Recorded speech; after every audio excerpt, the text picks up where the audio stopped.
Rogue Radio. Now available on Mixcloud at mixcloud.com/Rogue Country. Keep it rogue. Yeah, man, Rogue Radio is back. I'm excited to be doing episodes again. As I was talking about on the last episode, I got a bit of fucking burnout last year, and, the whole Rogue team did, which, it's hard when you set something up kind of during a pandemic. Rogue Country has been up for 3 years now, and I think we've made some waves, we've shook some cages, and I'm happy about it, but, you can only shake cages for so long before you need a fucking break, and I think that's where we were at. So Rogue Radio is back. I'm doing episodes every 2 weeks, so I'll be doing an episode of Into the Van 1 week, episode of Rogue Radio the next week, and I'll do that until I get bored and don't want to do it anymore, which hopefully won't be for a long time. Please go check out Rogue Radio and Rogue Country. We're really trying to do something in the UK that I think is essential. We don't have the representation or scene that, even just states in America have. And what I really want to do with the country and roots scene in the UK is be able to put UK artists toe-to-toe with amazing American and international musicians, not in a competitive way, but to say, if you like this person, you will also like this person from the UK, because there's a wealth of talent here, and that's what we're trying to do. Yeah, man, I'm recording this on Friday the 21st of January. Meatloaf died today, which fucking sucks. It's a weird one with celebrities dying, especially icons. The post I let everyone know on his site was saying how he'd, 6 decades of music and 64 films, and a lot of my social media today has been, dealing with the loss of such an icon, and it's a fucking shame, man. It's really a weird one when you lose people. Like Betty White died, a few weeks ago around New Year's, and it's losing these cultural touchstones. And it's a strange thing when everyone in the world knew who Meatloaf was. Everyone knew his music. Everyone would know at least 1 or 2 of his films. And it's sad, man. And the world's lost an icon, and, his family have lost a husband and a father, and it just fucking sucks. And it's hard processing grief for someone you never even met. And it's hard to process the loss of that person's music, especially, he was 74. They'd not really been active in a while, but to just know that he was still around, there's a comforting present. It was like, I'm a huge comic fan, and to know that Stan Lee was still around was one of those things. Like, you could set your watch to a Lemmy Motorhead tour. Every November, a UK tour from Motorhead, and you could literally, that was basically the touchstone for the calendar. That was the year, and it was, you knew every year, without fail, no matter what happened, there'd be a Motorhead tour. And then Lemmy fucking died, and there wasn't any more, and you just have to kind of move on, and there's that void, and it's not fair in any way, shape, or form. So if you're a huge Meatloaf fan, I'm sorry for the loss. Obviously, massive condolences to his friends and family who will never hear this, but it's obligatory to say, isn't it? Because it's just fucking shit, man. But let's get on with the podcast, because that's what we're here for. Yeah. What do I actually talk about now? I have a new single coming out on the 9th of February. We have Mothman, and I'm really excited to hear this. This is a trio. This is the first time I've had drums on any pieces, and I'm really fucking excited for people to hear it, to see what they think. We've got pre-orders available because it's going to be exclusively on Bandcamp from the 9th of February. It's not going to be on any streaming services until the 9th of March, and my decision behind that is basically Spotify don't pay shit. Streaming services don't pay well, so I want to go to the place where fans and people actually support me, and Bandcamp is that place. So I've got t-shirts, stickers, and handwritten lyric sheets available for sale. You buy one of those and you get a digital download of Mothman, because it is a digital release, but I want it to be more than that. It's not just something that's going to be stored on your phone. I wanted to give people, something tactile as well as a digital thing, because, digital stuff doesn't really exist. Look at all that NFT bullshit. But Mothman will be out on the 9th of February on Bandcamp, and then a month later on the 9th of March on all streaming services, because Spotify, and I've talked about this before, is basically a promotional tool. So head over to my Bandcamp, which is mike333west.bandcamp.com, and yeah, head over there, pre-order it. It will be out. I'm really excited to hear this. It's something completely different, and yeah, I'm just absolutely hyped. You also need to listen to Through the Night, the Broken Bindings debut album. I did a review for Rogue Country, and You know, I don't lie, I don't bullshit. If I didn't like it, I just wouldn't review it. And I genuinely did love what James and the Broken Binding brought out through the night. And I was really excited about this. James has a way about him and an intelligence and a tact for how he posts and how he markets his music that I really think is really interesting and really useful to musicians. So let's do it, man. This is episode 43 of Into the Van with Mike West and the Broken Binding.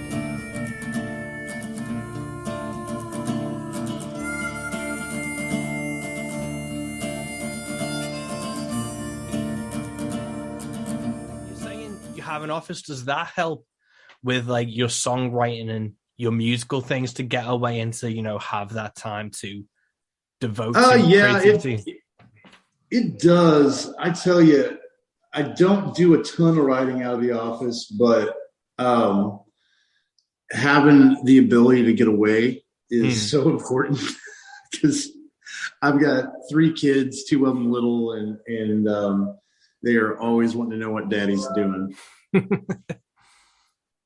And what's it like being a musician with kids? Because like I'm 30 now, and down the line I would like to have kids, but one of the things that like I kind of worry about is, you know, the music taking a hit. Obviously that's a selfish thing to think, but it is one of those things I do worry about, where it's like I would have to stop gigging and touring as much for a small period of time. Did you find that with your kids and things?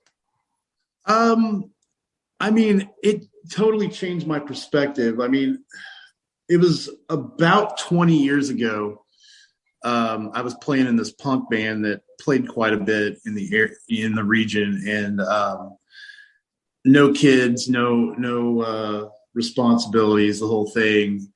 And compared that to like what I'm doing today, and just the fact that like literally every decision I make, my first thought is, how does this affect my wife? How does this affect my kids? Can I be away for that long? Can I do this? Can I do that? And it's really shifted my perspective, and it kind of took a while to get there with it, but you know, to kind of reconcile, because I took about 10 years off of performing, just to kind of do the whole family thing. And when I started up again, my wife was pretty adamant that it didn't consume everything I did, because she knew me way back when, and knew that it can, these things can blow up and become way more time, take way more of your time than you expect it to even. And that's when you're planning for it, let alone, you know, I don't know, things can get swept up in a hurry. So she was pretty concerned about it. So yeah, I'd say that most of the time, you know, like the family, the kids and all that have a pretty major role in any decisions that get made. Definitely different these days. Yeah, I can imagine, because I've talked to a few different people, like Charles Wesley Godwin I had on the podcast last year. And because of the pandemic, he was at home for a lot of, like, he just had a kid. So he was seeing a lot of things he'd missed for his first kid.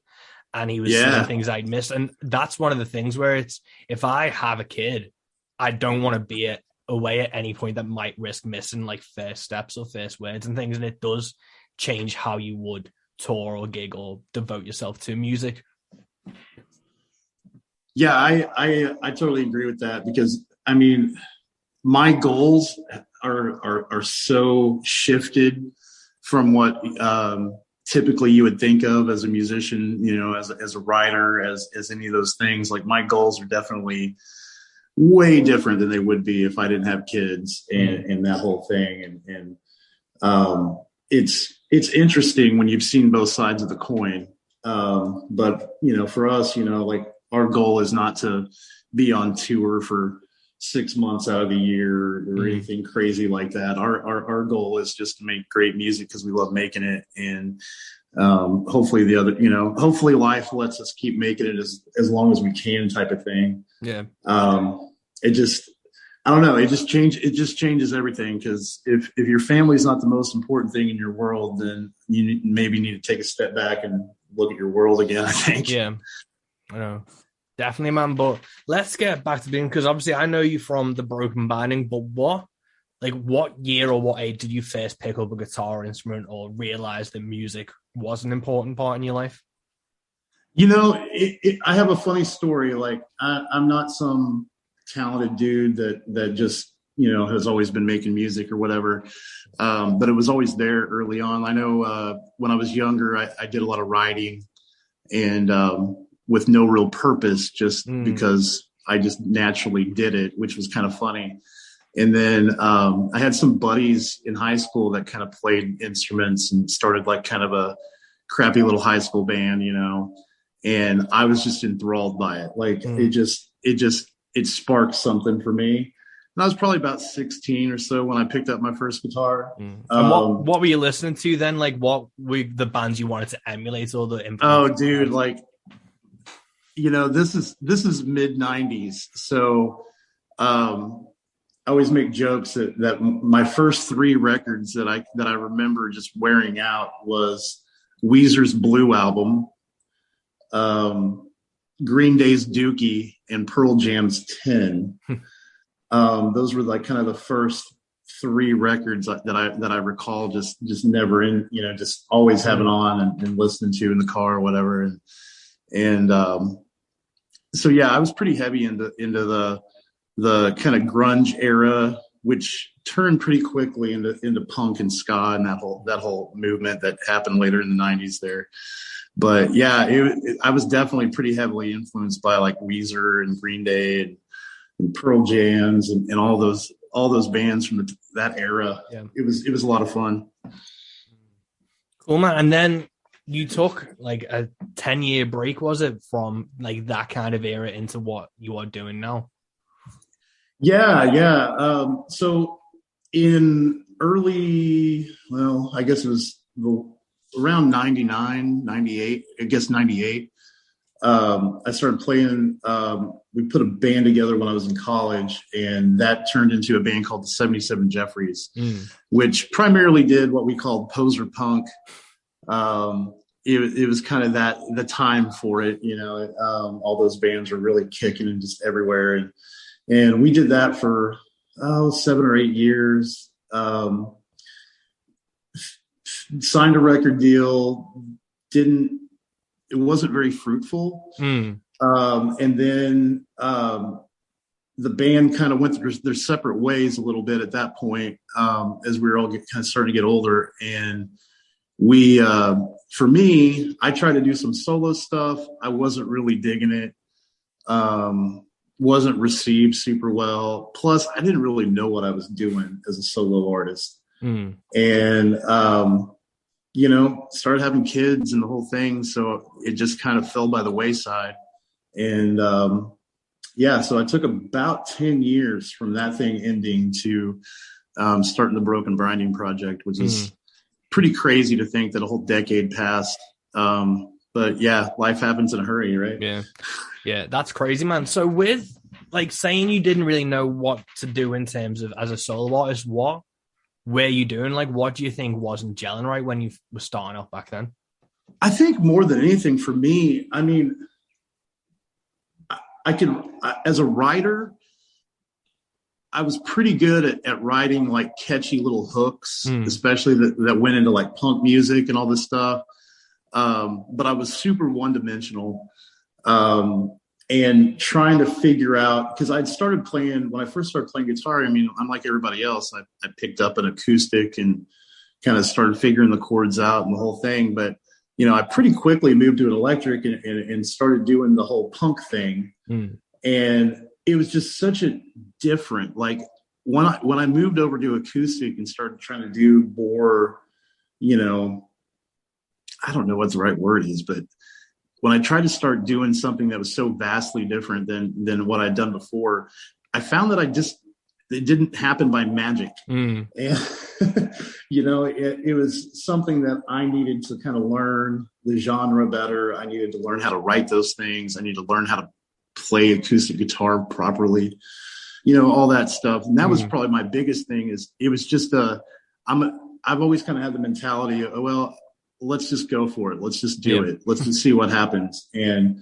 I did, and I failed, and that was okay. Because I learned a little bit from it. The only drawback was that 10-year break that it took to kind of prime the pump again. But, in that time, I think just, listening to the genres more, just trying to educate yourself on people's writing styles and why they do what they do. That stuff's pretty important to me because, like I said, I'm not some great talent that just magically spews out beautiful music or anything of the sort. I'm a definitely earned. what little I've learned and been able to do has definitely been earned for sure. Yeah. And what type of musicians were you looking at during that time to kind of learn from them and be influenced by? I've got some weird ones that you guys may not even know. There was a band called Pedro the Lion that they're still doing stuff, but they were a band, and then the lead singer, main guy, David Bazan,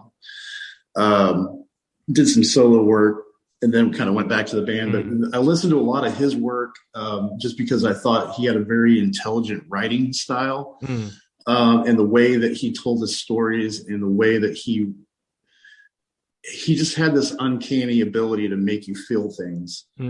And so I spent a lot of time with him, and I've always been a big fan of his work. And it's been kind of an evolution.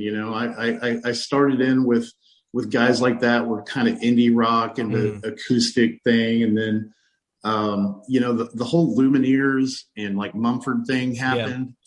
Yeah. And that kind of sparked me a little bit because I'd been thinking, I remember the first time I heard the Lumineers, I had been thinking for a while how cool it'd be to do like an acoustic thing with a cello and something stripped down. And then here they come, and I'm like, I missed it. They got me, but they're so good at what they were doing. They were, especially their first record that was so raw and stripped back. I really enjoyed kind of seeing what they were doing and studying them, and like the Avon Brothers and a lot of those bands, and which I still listen to a lot of.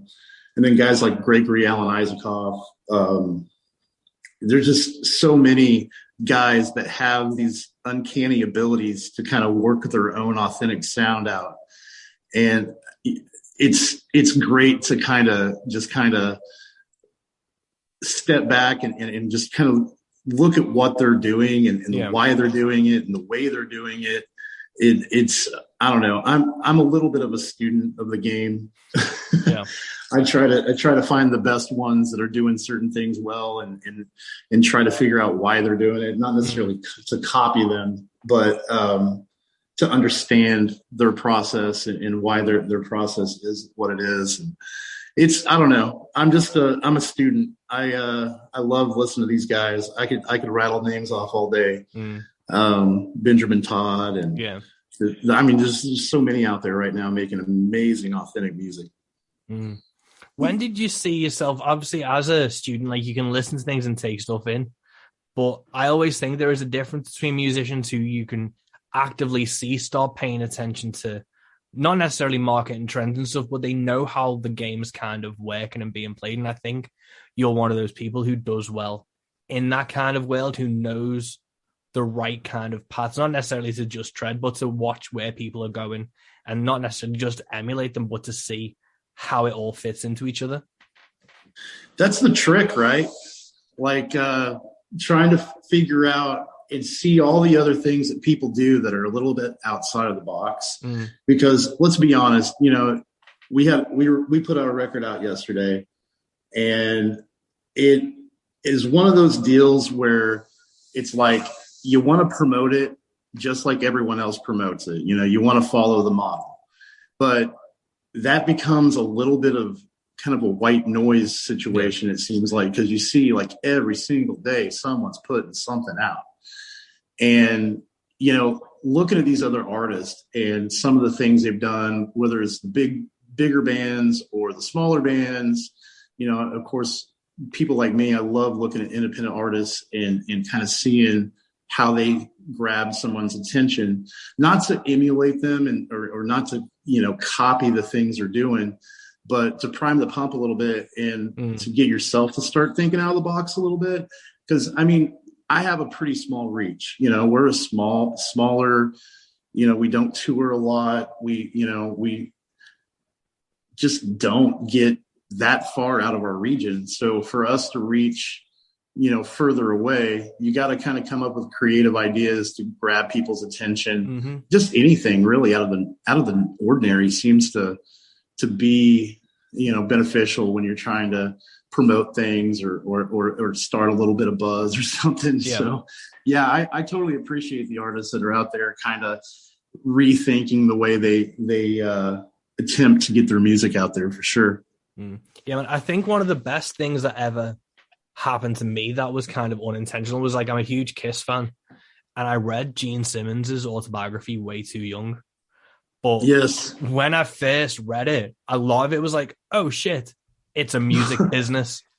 And it was how obviously you can, like, I know Kiss are huge sellouts, and I know Gene Simmons is a terrible person to interview. Like, half the shit he says is awful, but he's where he is because of his business savvy and his marketing and stuff.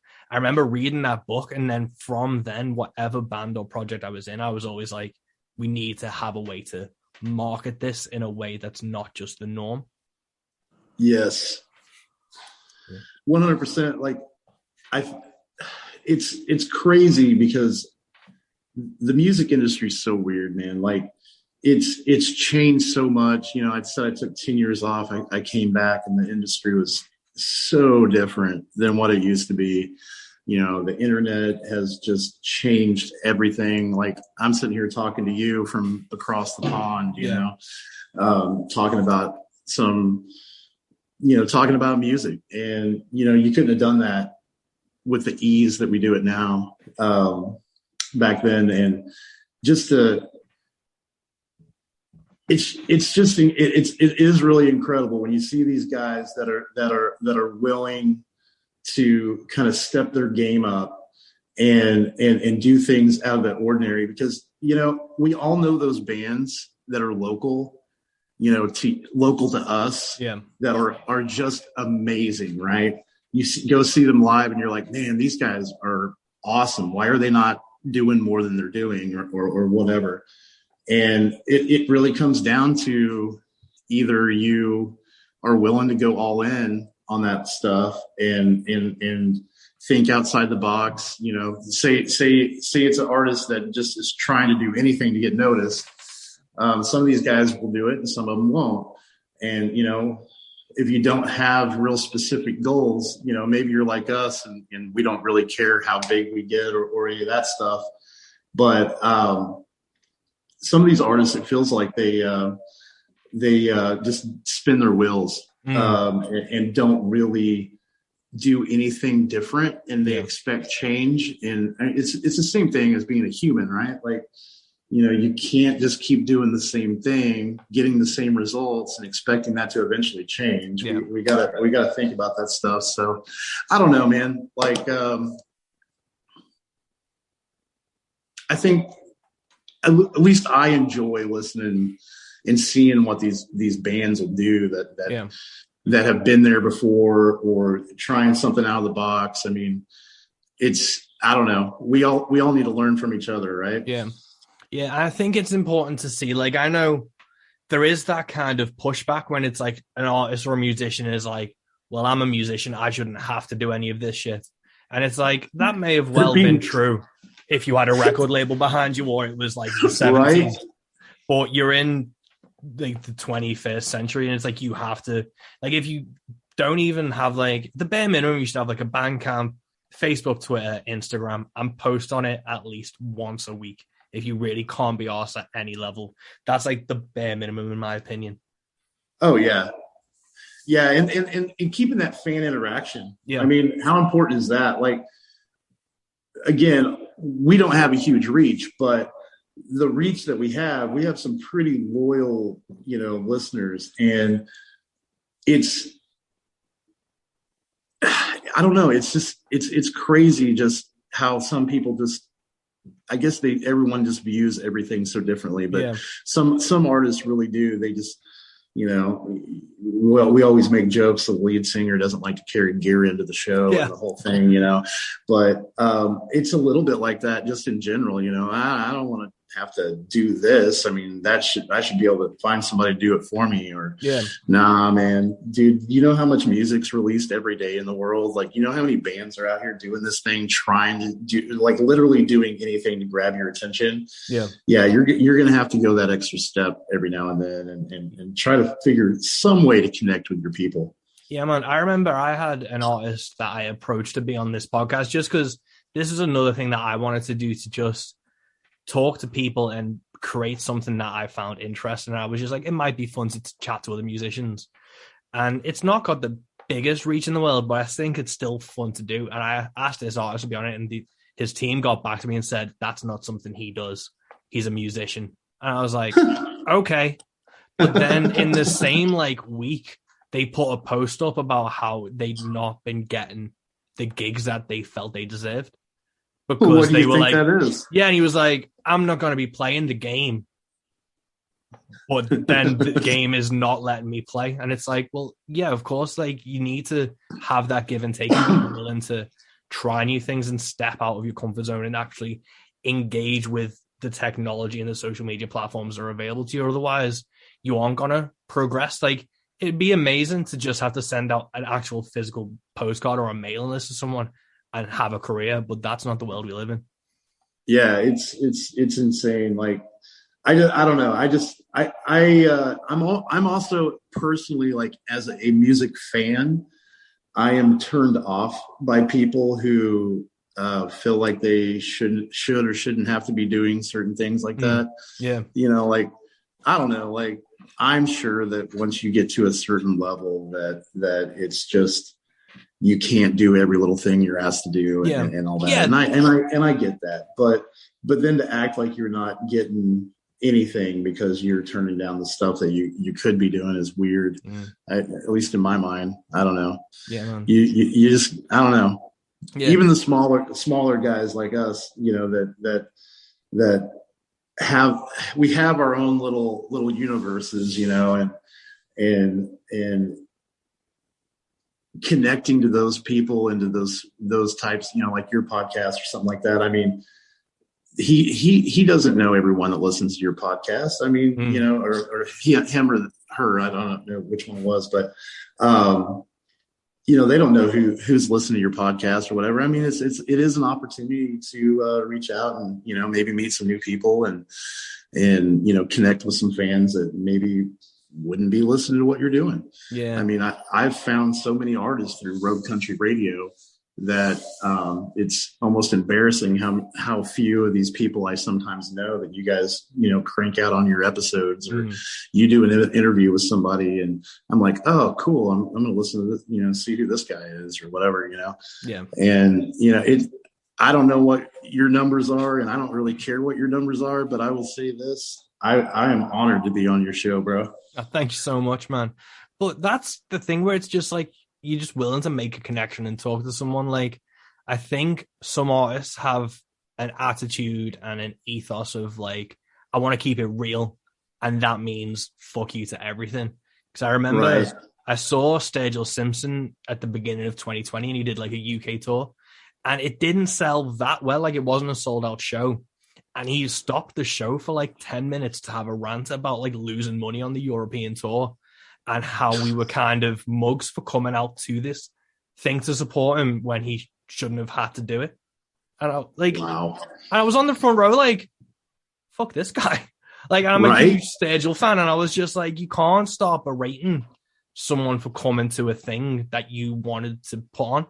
And then it was a real weird like clash of, I get that he goes against like the CMAs and, you know, Nashville or whatever, but to then start calling out the people who are actually coming to see you on a European tour just because the European tour didn't sell as well as you wanted to was a really weird fucking thing to witness.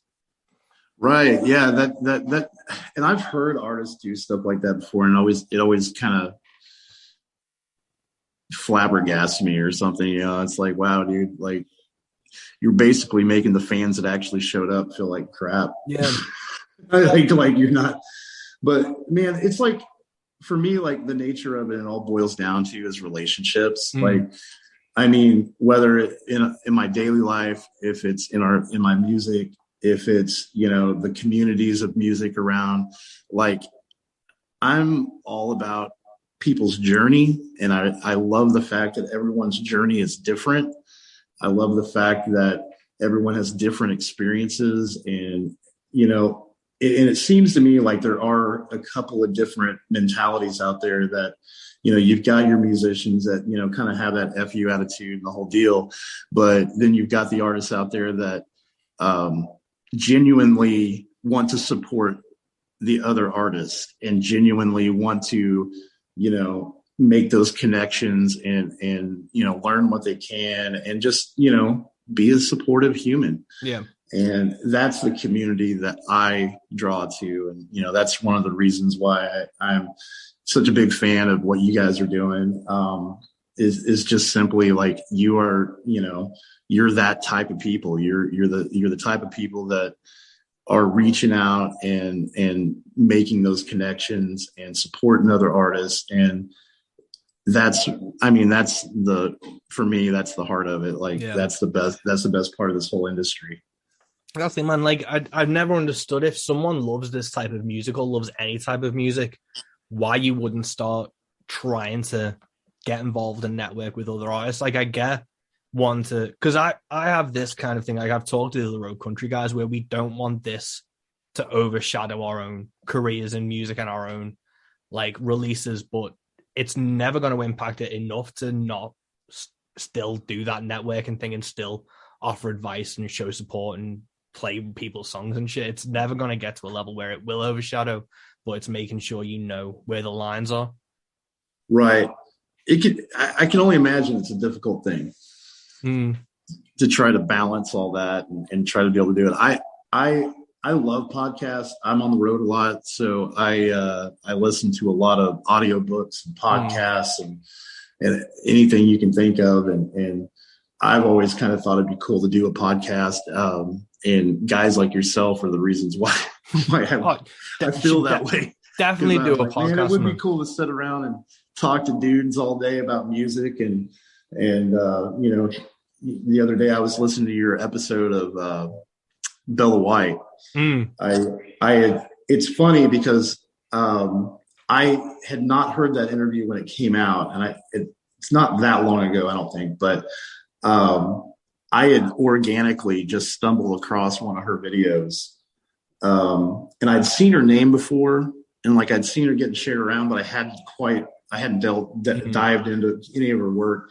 I think she did a video on, was it Western AF maybe? I think she did the Western AF one recently, yeah. Yeah, she did that something leaving song, the main one or whatever that gets pushed out. And I just like literally stopped everything I was doing and watched that video probably like 4 or 5 times. Yeah. And then being able to to be able to go over to your podcast and hear your talk with her and kind of get a perspective. Okay, who is this person? What are they about? Yeah. What are they doing? It's just cool, man. Like, I think it's a cool thing. Yeah, man. That's why I kind of started. I've been a huge fan of podcasts, and there's the Spin That Shit podcast and Hippies and Cowboys, but I hadn't really heard them when I started this one. So I was just like, who do I want to talk to? And I'm lucky enough to know some cool musicians. And one of the things that you probably know yourself from gigging, you can chat with people and you can interact and stuff, but you don't get to have like a long conversation with people until it's like maybe the end of the show, and still it's, people are packing down and shit, and it's still a busy time. So this has been a really interesting way to get to sit down with people and carve out some time to actually talk to them about songwriting and marketing and stuff. Yeah, I don't think people realize how hectic shows are for artists. Yeah. Like, we show up to this place and we see all these people that we probably like, that we want to have big, long conversations with. And they're all probably music lovers that we would love to sit there and just chat music with off and on throughout the night. And you just don't really have time to do that, because there's so many people you got to talk to, and you can check in with and get ready for your show. Then you play the show, you got to tear down. And I get that for sure, man. Yeah. Well, it's crazy, man. But obviously the reason you're is I'm a huge fucking fan of your music. With through the night that got released, obviously yesterday. Obviously, it's only been a day so far. What's the response? I've seen some really great interviews and reviews for it that came out beforehand, but was there a good response on the day when you released it? I think so. From what I've gathered,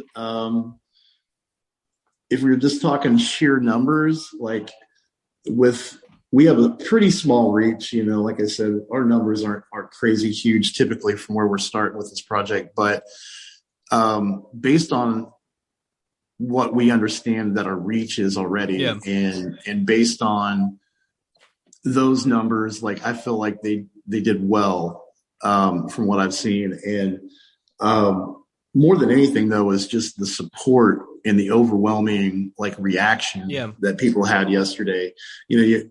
Yesterday it's a little bit of an anxiety riddled day, when you put a record out. I was telling my buddy the other day, it's kind of like you think about back when you were a kid and maybe you had a crush on this girl and you sent her a note, proclaiming your love. And that moment that the note goes away and it's on its way to the girl, you trick yourself into thinking about all these possibilities, the good, the bad, the ugly, the whole thing. And you really just wanted to get that letter and read it and react to it so you can stop. I don't know. It's a weird place when you put out a record, man. It's a weird head place to be that day. But people were so supportive and just had so many kind words. And the thing that me and the boys were really excited to see is a lot of the different reviews that came back. It sounded like people were actually hearing what we were trying to do. Yeah. And that meant a lot because I know that the music we're doing isn't, necessarily fit into a box. It's it grabs stuff from a lot of different places to kind of make it what it is. And so you don't really know how those things will be received. But a lot of the reviews were pointing just that fact out that, hey, you guys are doing something a little different. Yeah. That's good. We appreciate that, things like that. It was nice to feel like people were actually listening to what we had done.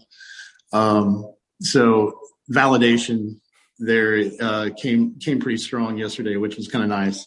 Good, man. And how long have you been sitting on the record for? When did you finish recording and then the mixing and mastering of it?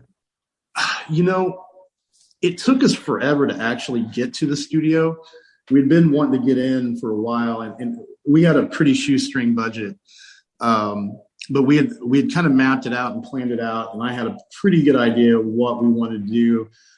We had some issues this last year finding a consistent drummer, which we brought in a guy named Chris Carver, who is amazing. But once he kind of got on board and once he started actually figuring out what we were trying to do, where he could really kind of contribute in more of a way than just playing percussion behind us. That's when we knew it was time. So we got in the studio. When did we go in the studio? Was it October? I don't even remember. I have to go back and look. But we did everything in one day. Oh, really? It was early November. Yeah, it was early November. We did everything in one day pretty much. So everything you hear on the record was us literally walking into a studio, and we spent about 8 hours in the studio. We just all played at the same time, and I had to do some touch-up stuff on some bleed through on some tracks, but that I had to go back up there for, that I was only there for probably an hour and a half. But yeah, we all walked in, kind of did that early November, and I mean, man, it moved quick. The guy the studio that we went through did a great job kind of mixing things down and making the changes that we wanted to make. And we used our mastering guy, who is incredibly fast, literally had our masters back to us in a day and a half. Nice.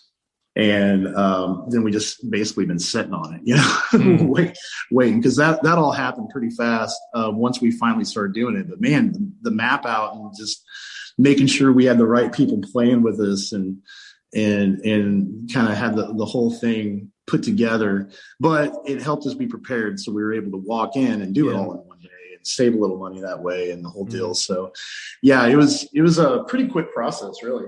That's awesome, man. That's such a fast turnaround for it to be November. So it's been 3 months basically.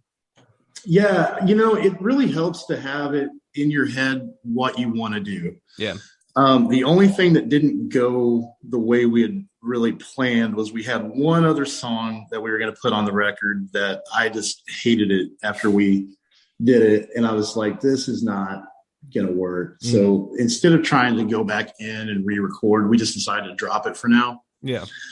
But that was really the only hiccup we had. And I really chalk it all up to just being super prepared, and it didn't hurt that all the songs that we recorded, we'd been gigging out with, and we haven't really slowed down on our gigs. Not that we, tour relentlessly or anything, but we'd been playing enough that we were pretty tight with what we were wanting to do, made some adjustments, in rehearsals, and we were able to go in. And that was one of the things that Doc set up at the studio was, he's like, hey, I appreciate you guys being prepared, because I know a lot of people kind of go in the studio and they don't really know what they're going to do. And they've got some ideas and, like for me, like I want to have all that stuff. Like I hate going in the studio because it's stressful. But I love the product afterwards. Yeah. So like when I go in the studio, like I'm crazy over the top. Like I've got to like really be prepared, which may just be part of me feeling like I'm not quite as talented as some of these guys who just walk in studios and make up songs and start cashing checks. But I don't know. I do think it is really important though, just trying to be as prepared as you can going into the studio, and that way there's less problems that can occur, and you can have those quicker turnarounds when you do that. No. So yeah, 100%, man. I think if you're in a studio, obviously the type of people, if you've got your own home studio or you're fucking like Bruce Springsteen level where you can walk into a studio with nothing written down and just fuck around until something comes out. But when you're an independent musician on a budget, it's time is money, man. And it's, if you can get an entire album done in 1 day's recording time, that's fucking phenomenal. Yeah, I've heard of other guys doing that. I think I was talking with are you familiar with Arlo McKinley? I had seen him play, it's probably been a couple years ago. He had come through and we were chatting a little bit after the show, and he had mentioned that they had recorded their first record like that. And I was kind of shocked because, I mean, that record did really well.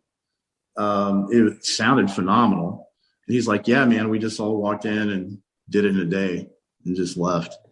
And I was like, wow. And he's like, yeah, we all recorded together, which is ultimately probably one of the reasons why we ended up doing it that way. But yeah, we found a studio here that he primarily does like video work. Yeah. And we'd put out a video last year. We had come in and did a short little video with him. And I liked what they had kind of done. I think you guys actually, Rogue, played that song on one of their episodes, which was pretty cool because we ended up dropping the audio of it too. And but he doesn't do like typical studio tracking. He primarily does the video stuff, and he's not a fan of just sitting there like going one track at a time, one instrument at a time. Like that's just not his thing. And he's like, yeah, I don't really want to record a record unless we can just kind of do it like that and make some changes later on. And I'm glad he did, because it ended up being the most practical way for us to do it. And it was definitely the quickest way for us to get it out and kind of get it moving, because we had waited so long to do this. Once you finally got going, you're ready to really just start pushing it and get it moving for sure. Yeah, it's hard, man. I was in the studio in November, and I went in with the drummer, and the fiddle player was meant to be in there, but he ended up getting sick. So it was just me and the drummer, and we did it live, recorded it, and then just like overdubbed and touched things up after the fact. But I think that is, especially like our style of music where the guitar and vocals is so like integral together, like because you're playing it at the same time. Like when I did my album, played the guitar stopped and then sang. There was just a disconnect that I don't know if anyone else could hear, but I can hear. It's I don't know if there's a right answer, and I'm sure it's all different for like every artist. I think some people, and how the engineer at the studio was trying to explain to, because I was talking about something, I was like, yeah, I can't do that. My brain doesn't work like that. And he was like, yeah, man, like, and then he was talking about like how your brain is wired and our creativity and how some of us can like play with metronomes and other of us really struggle with that.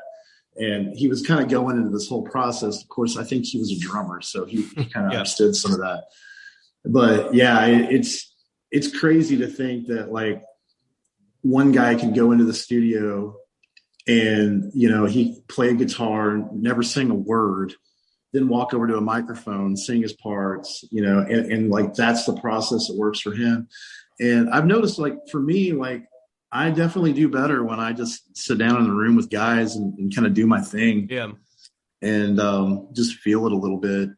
And I don't know. I think we all have our process, and it's just like, maybe that guy was right. Maybe our brains are all just wired so differently that we just have our own way of doing it. But yeah, it definitely has a more flow to it. And I'm sure you've heard people say that before too. You go in the studio, you play like that and you play the whole song, it just has a different vibe to it. And I think you can hear that on our record, that if you're listening close enough, that you can hear that we were probably all in the room doing that together, because there's little mistakes and there's little misses here and there that I noticed that maybe not everyone would, but yeah. Yeah, man. How long, obviously you said you'd been rehearsing these and playing them live. How long had you been playing them live for as a band and stuff beforehand? So in terms of like kind of practicing, living those songs? Those songs it's a collection. There's some newer stuff on there, and there's some stuff that I've been playing for a while. Of course, Adelaide, the track Adelaide, we had released as our first single when I first started doing this, early on, before I even had a band, and we re-recorded it because it had evolved so much. Yeah. With the current construction of the Broken Binding, we started playing. I want to say the first show that Chris played with us was in June. And he had played with us all through the summer and all through the fall, and had kind of became our default go-to percussion guy. So we had kind of been doing it for about 4 or 5 months as a group. Although some of those songs, like I said, have been around for a while, last couple of years when I started the project. But they were all new to him. So, you give it 3 or 4 or 5 months. Awesome, man. And with those live shows, obviously you've been playing with 49 Winchester and you've been doing like live shows since then. What's the crowd reaction been to these songs? And like, obviously you don't have the biggest reach, but I can see from just like my perspective online from the UK, you have been paying your dues and you have been getting people, really into what you're doing. The thing that I always think of, and I've mentioned this before talking to other people, during the pandemic where we are in Missouri, we shut down for a little while, but we never like really shut down. Now the venues shut down for a little while and people weren't really coming out, but some venues kind of kept going. And it was right when I got together with a few of these guys and started kind of working on stuff that this happened. And we just kind of looked at each other and said, guys, if you're, comfortable with it, I think we should just keep playing, even if there's nobody there. Yeah. And, we'd go and play shows for, just a handful of people. And I mean, I'm not being, I'm not trying to be cute. Like, I mean, a handful of people, like a lot of these shows, but we just kept grinding. Like, we figured, one, it was a time for us to get tight and figure out, what works for us as a group and what doesn't and the whole thing. But at the same time, we were out there kind of grinding in the area when a lot of bands just shut it down, and I don't blame them. I totally get it.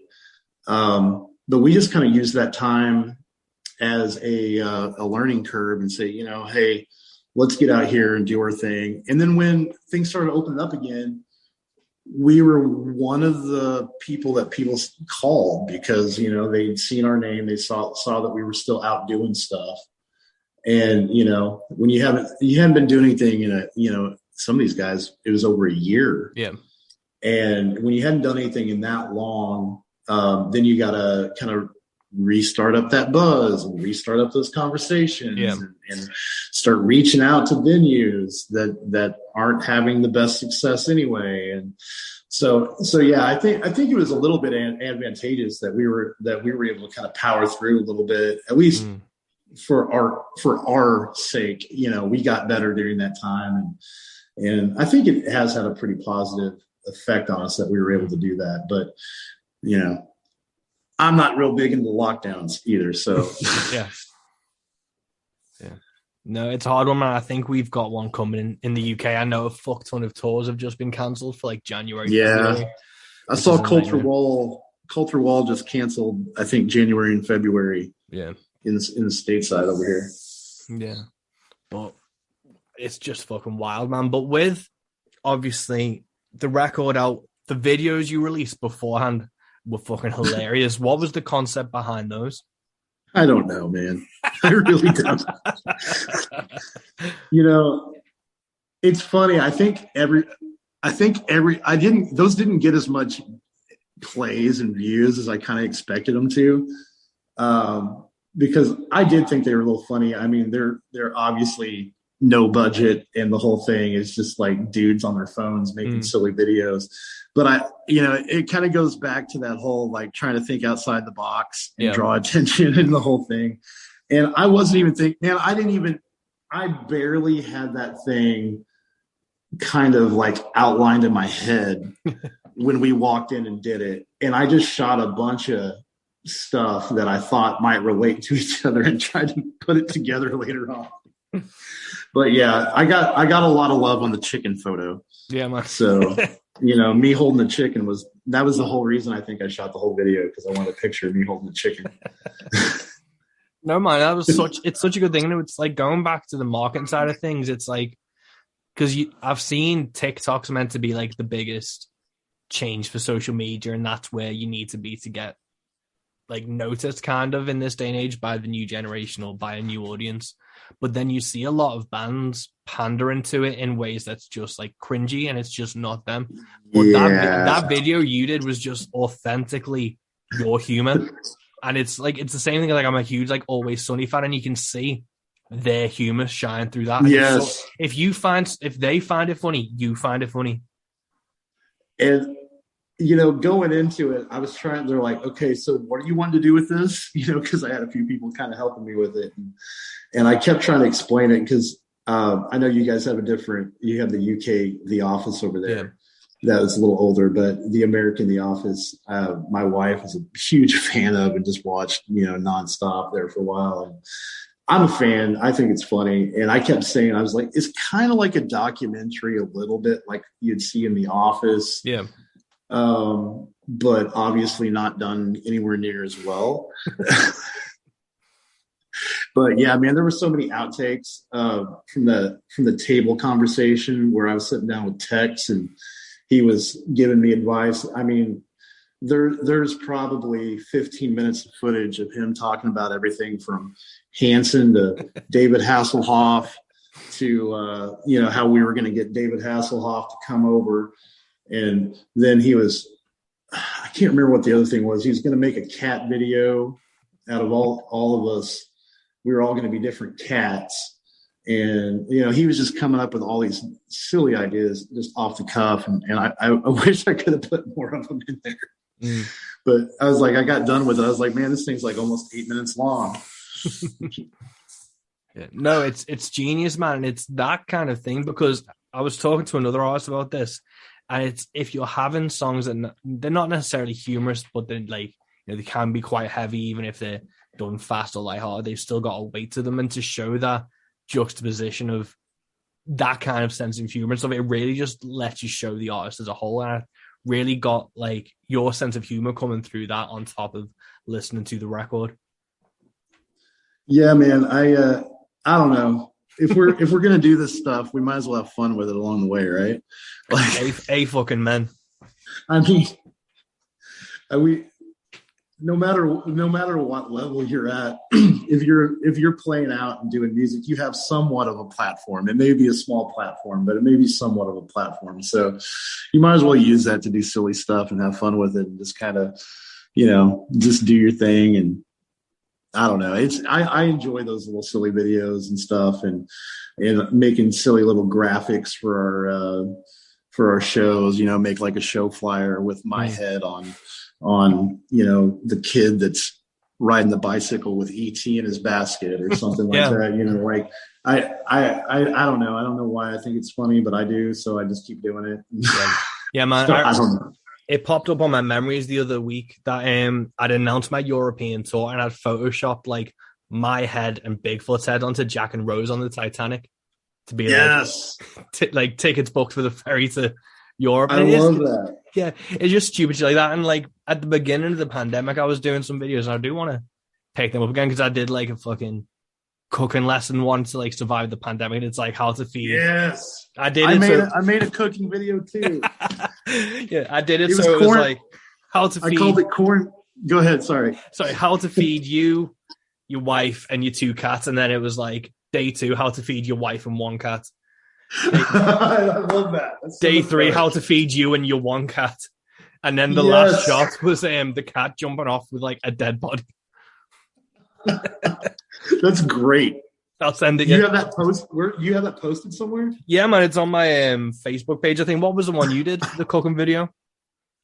It was called Quarantine Cooking with James, and I did like a short little funny, like had like a little musical intro with me riding in a canoe, and I came on, and it was I can't remember the first one. Oh, I did a meat video where I was showing how to handle meat, and then I did another one where I was making taco waffles, which is essentially a waffle with peanut butter in it on top of it, and then you squeeze it together like a little taco and hand it to your kids. Nice. So no, yours, I really got to look yours up, man. I'll shoot it over to you, man. But I was dead proud of that one. But again, it's one of those things where you just like, this is funny to me. Let's see if anyone else finds it fucking funny. Dude, just hearing about it, I'm laughing. It's great. Thanks. But yeah, it's one of those things where it's the same thing with music, man. It has to be interesting to you. And if it's not interesting and funny to you, why would anyone else find it interesting or funny? That's it's just art in general. Like having that creative outlet to do the things that you enjoy or you find interesting or funny or whatever. I mean, just embrace it and run with it, man. Like, what else are we going to do? What's someone not going to like you because you made some video on the internet? I don't know. Like I've been trying to take the mentality, like in my personal life of, hey, I can do that. Hey, I can do that. Yeah. Oh, why don't I just go do that? Because I've always been a little bit of a self-doubter and a person who's been a little cautious with certain things. And I've definitely, whether it be musical opportunities or silly little things like making funny videos and putting them on the internet, I'm typically a pretty private person. So just convincing myself to kind of go all in on that stuff has been a lot of fun. And I think it's been a net positive just in my overall life and mental health, is just being able to kind of embrace that artistic side and just go for it. Right. Yeah. It just makes it fun. Yeah, exactly, man. And I've just thought you need to do a podcast and you need to call it The Spoken Binding. The Spoken Binding. Nice.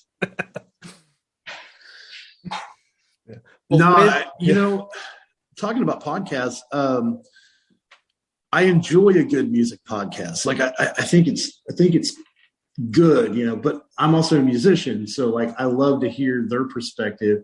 It's probably a completely different reason that some people or most people probably listen to these because they're interested in this guy, this person's music, or they're interested to figure out who this person is. And as a songwriter or a musician, you kind of hear those conversations differently. But man, like I remember, I can't remember the guy's name, and I've never really listened to his music. Is it Joe Pug or Pug? Oh yeah, Joe Pug, the working songwriter. Yes. Such a good podcast. Yeah. It has really, really good artists on from a lot of different genres.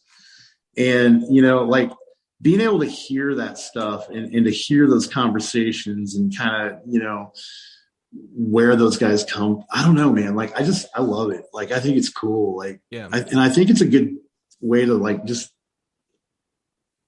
prime your own pump a little bit, to give yourself the ability to, see other people do things that worked and try it. Maybe it doesn't work for you. Maybe it does. Who knows? I don't know. Yeah, definitely, man. Like I've always been a big fan of listening to people talk passionately about what they're into.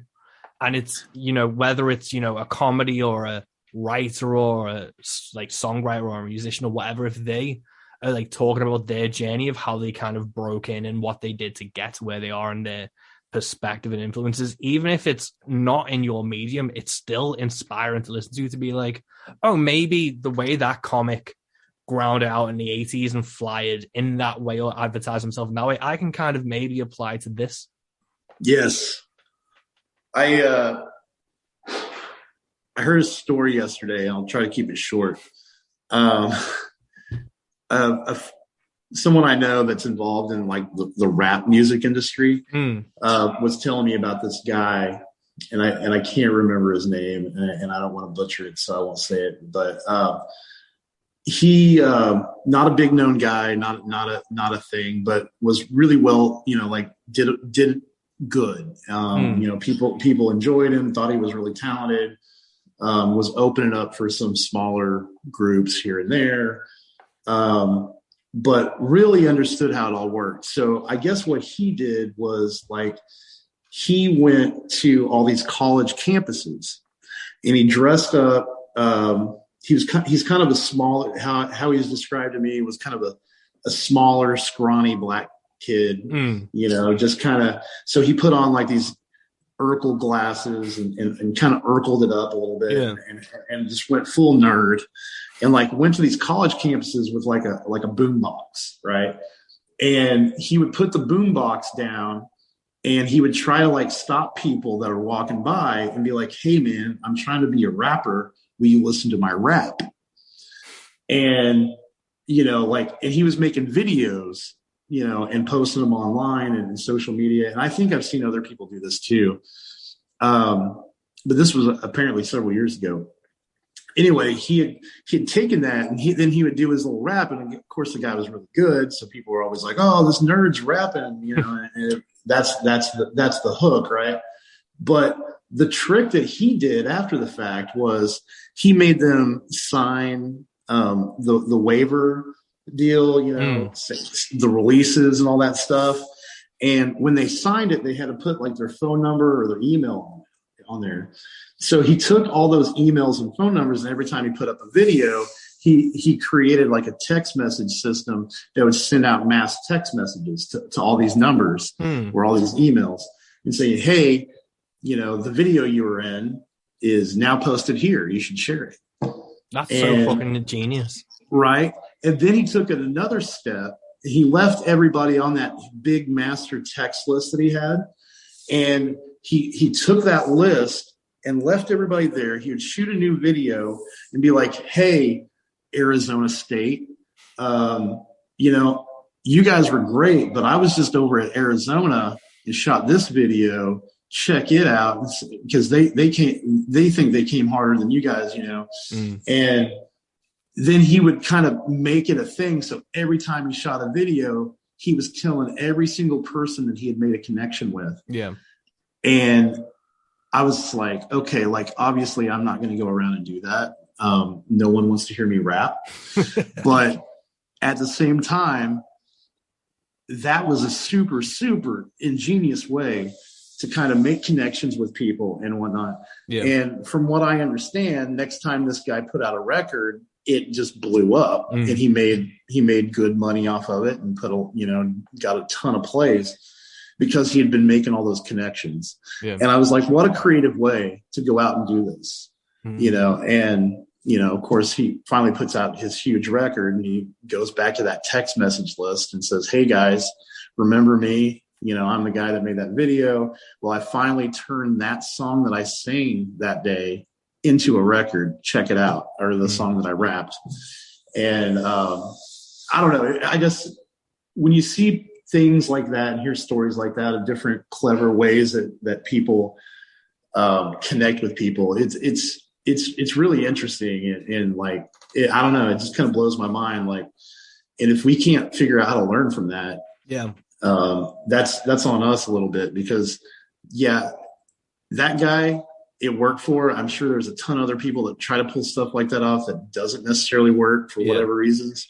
But man, like seeing that guy's journey and hearing his story and the way that he connected with people and the whole thing, like how cool is that? Like, hey, that's super creative. Like you went all in on it and you went for it and it worked. Yeah.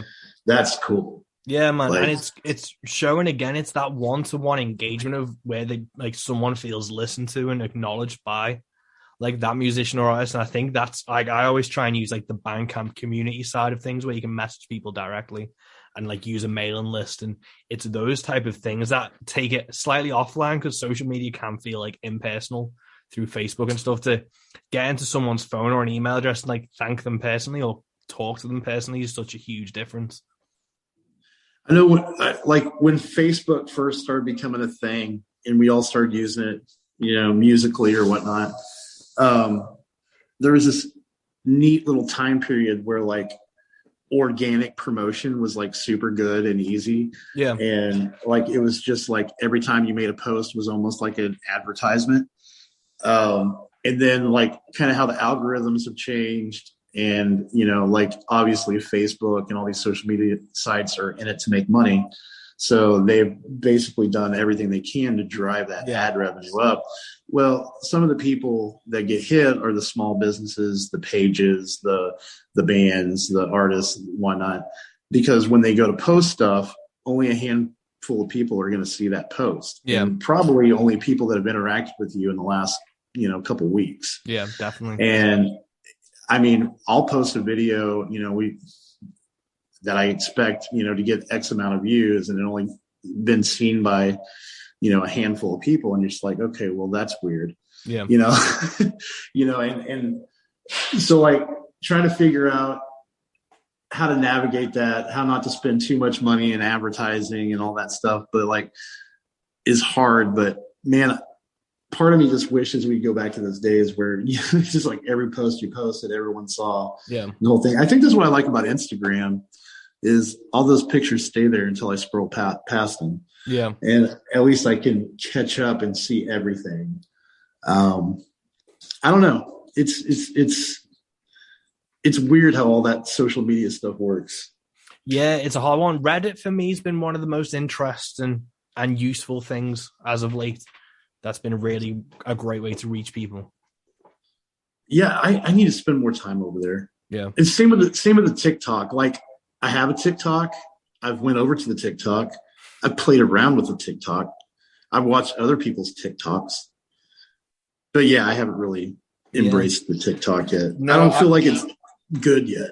No, I think it's still at it's too young for me. I don't get it's a lot of young kids doing like makeup videos or doesn't it like just remind you of Vines? Remember the old Vine stuff? Yeah, that's basically it's like the new version of Vine. But I remember I installed TikTok for like a day because I saw on my Ditto, which is the music streaming thing I use, like distribution, whatever.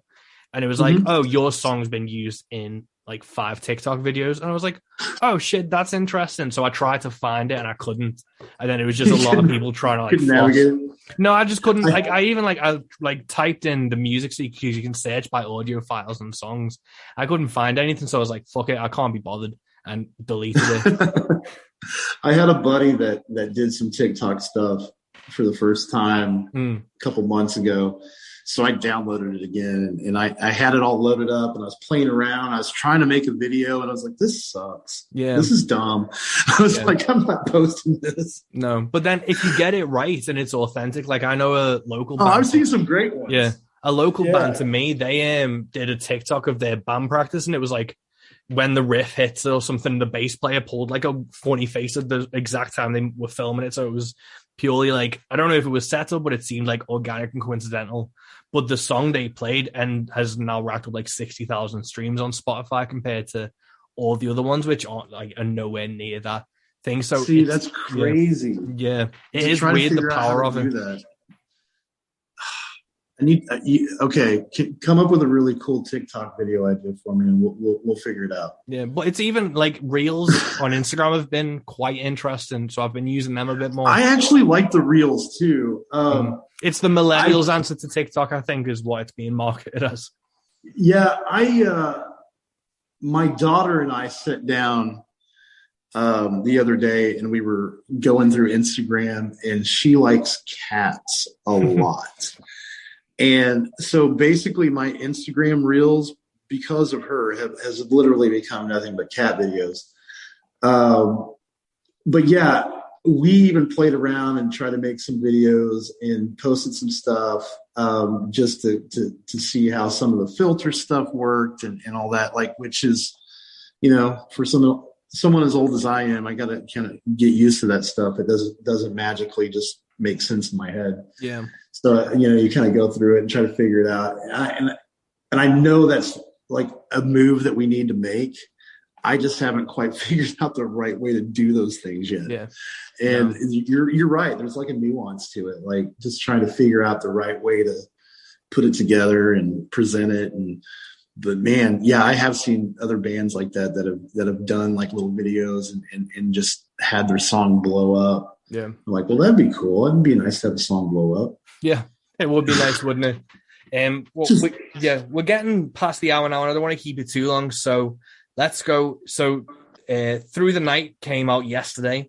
What's the plan for 2022? Say, what are your goals? Are you going to be like hitting the gigs again hard, or releasing new music like later down the line, or what's the plan for Broken Binder? Yeah, just with the album release and stuff, we've kind of slowed down just a little bit on shows. We're playing I think we're playing this Friday, and then we've got a couple things booked in February, but we're kind of waiting to wait a little bit past the winter and really start pushing out for spring. Yeah. And all that. And so we're going to start doing some more booking. We're going to try to hit shows pretty hard. I'm going to finish writing some stuff. And we're trying to decide. We were thinking about maybe possibly doing kind of like a short little EP that's a little more like string band, doing some stuff, a little less percussion and full band, and a little more like upright bass and banjo and guitar type of thing. Nice. Which a lot of times we play out as a trio like that on some of the smaller gigs where we don't feel like taking the full complement, because we've got like 6 guys now. That when we have everybody at full strength, so we can have up to like 6 dudes on stage, which is a lot to me, because I've always done like 3 and 4 pieces. Yeah. But so the plan is to book some shows, get out and do our thing, possibly play around with the EP idea. That, or we might just do another record at the end of the year again. We've got a lot of material. So I think, we learned a lot on this last one. We may try to cut that whole 8-hour day down to 2 4-hour days next time around, try to make it a little easier on us. But I feel like that's probably what we're going to do. At least that's kind of gathered from the conversations, kind of what the guys are thinking. Yeah. So, hopefully a lot of shows and new music again. That would be cool. Yeah. Right on, man. Well, I'll let you go. This has been a pleasure to talk to you through the night. Dude, it's great to finally get to talk to you, brother. And that was episode 43 of Into the Van, Into the Bag with James Green from The Broken Binding. Please check out his debut album, Through the Night, available on all streaming platforms. But if you're a real one, head over to Bandcamp and pick it up there and give him some money to actually keep on doing this. Yeah, I hope you're having a good day. I hope you're having a good week. I hope you have a good month. I went to see Scream, like the new one, the 5th one. It was great. It was really fun. I'm not really allowed to recommend films anymore. I have a pretty bad record amongst my wife and friends for doing it, and I apologize. But, I didn't pick Scream, but I went to see it, and it was amazing. Go check it out. Keep on supporting the things you love. Keep listening to the things you love. Go catch some live music if you can, and it's safe to do so. Till next time, guys. Peace.